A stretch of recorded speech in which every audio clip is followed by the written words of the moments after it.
তখন বুঝতে পারছিলাম কিছু একটা পরিবর্তন ঘটতে চলেছে। তারপর পেলাম সেই আমার জীবনের সেরা গুড নিউজটা। তারপর আস্তে আস্তে যত দিন কাটছিল, যত মাস কাটছিল, তত যেন চিন্তা আরও বাড়তে থাকলো যে কিভাবে সুস্থভাবে একটা বাচ্চাকে, একটা ছোট্ট প্রাণকে পৃথিবীতে আনবো।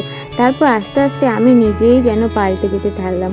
আমার ভালো লাগা, খারাপ লাগা, খাওয়া দাওয়া সব কিছু আস্তে আস্তে পাল্টে যেতে থাকলো।